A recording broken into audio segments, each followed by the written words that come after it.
কি অপরাধ করেছি? আমাকে ছেড়ে দাও, ছেড়ে দাও আমাকে।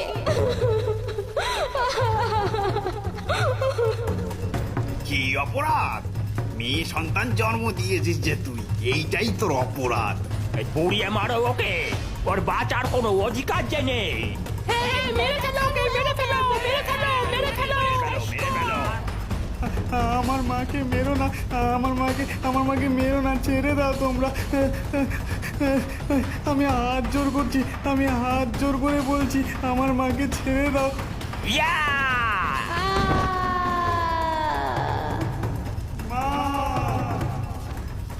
সেই সময় দূরে গাছের আড়ালে দেখা গেল একটা কালো আবছায়া। কি যে হলো দিদি, গ্রামে কি জানি কাল মহালয়া, এমন চলতে থাকলে তো কোনো মহিলাই আর বাঁচবে না। এই গ্রামে কি মা দুর্গা নেই?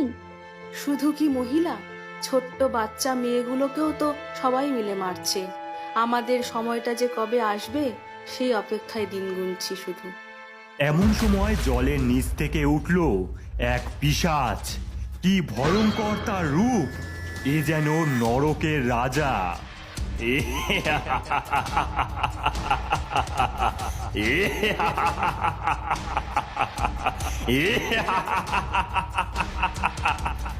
পিশাচ হাত বাড়িয়ে একটা মহিলাকে টেনে ওপরে তুলে ধরে ঘাড় মোটকে দিল। এই দেখে আর একজন মহিলা দৌড়ে পালালো সেখান থেকে। গ্রামের মানুষেরা তখনও জানতো না এই গ্রামে এসেছে এক কর্ণ পিশাচ। কোনো লোক রাস্তা দিয়ে হেঁটে গেলে প্রথমে তার ঘাড়ের ওপর লাফিয়ে পড়ে সে, আর তারপর তার শরীরে প্রবেশ করে তার স্ত্রী কিংবা যেই নারী মেয়ে সন্তান জন্ম দিয়েছে তাকে হত্যা করে ভূষণ্ডির মাঠে কবর দেয়। আবারও যেই শাশুড়িরা তাদের বৌমার কন্যা সন্তান হওয়ার জন্য নিজের ছেলেদের আবারও বিয়ে দিচ্ছে ছেলে সন্তান পাওয়ার আশায়, এই কর্ণপিশাচ তাদেরও ঘাড়ে লাফিয়ে শরীরে প্রবেশ করে বৌমা আর মেয়ে সন্তানকে হত্যা করে ভূষণ্ডির মাঠে কবর দেয়। গ্রামে তখন সন্ধ্যা নেমেছে। বলো হরি হরি বল, বলো হরি হরি বল, বলো হরি হরি বল, বলো হরি হরি বল, বলো হরি হরি বল, বলো হরি হরি বল। আমার একটা মুখ পুরি বিদায় হলো। এদের এমনটাই হওয়া উচিত। আমার মাকে তোমরা কোথায় নিয়ে যাচ্ছ? মা, মা কথা বলছে না কেন?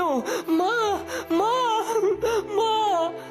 বাবা গোপাল, তোর মা আর বেঁচে নেই রে। তবে চিন্তা করিস না, তোর বাবার আবার বিয়ে দেব। নতুন মা আসবে। না, না, না, না, আমার মাকেই চাই, আমার মাকেই চাই। এরপর গোপালের বাবা গোপালকে টানতে টানতে ঘরে নিয়ে গিয়ে আটকে রেখে দেয়। গোপাল কষ্টে চোখে জল নিয়ে হাত পা গুটিয়ে বসে থাকে আর মায়ের কথা চিন্তা করতে থাকে। এমন সময় প্রবল বেগে ঠান্ডা হাওয়া বইতে থাকে আর একটা বাচ্চার কান্নার আওয়াজ শুনতে পায় গোপাল।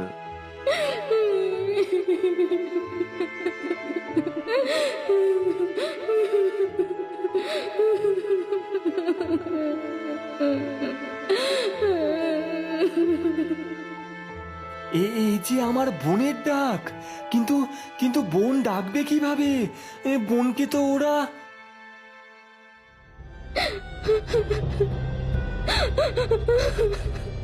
ওগো, ওগো, আমার দুর্গাকে আমার থেকে নিয়ে যেও না, যেও না গো।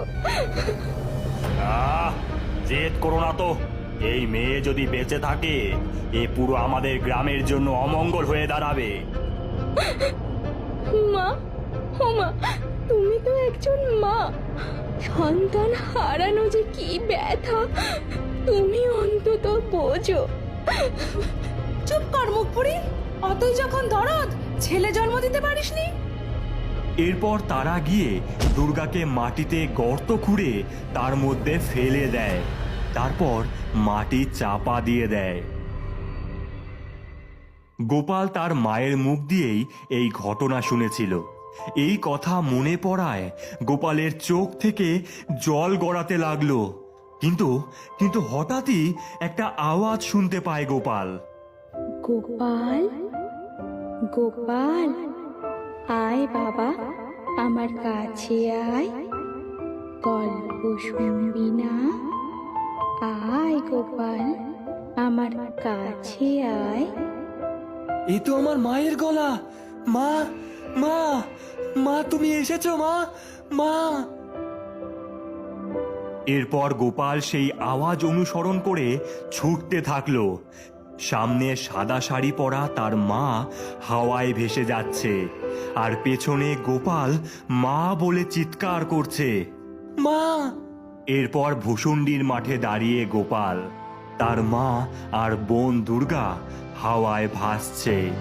গোপাল, গোপাল, আয়, আয় আমার কাছে আয়। মা, মা, তুমি কেন আমায় ছেড়ে গেছো মা? বোনও নেই আমার কাছে, তুমিও নেই, আমার কেউ নেই মা। গোপাল, বাবা মন শক্ত করো, কাল মহালয়া, একমাত্র তুই পারবি আমাদের ওই পিশাচের হাত থেকে বাঁচাতে, এই গ্রামের সব মেয়েদের বাঁচাতে। কিভাবে মা?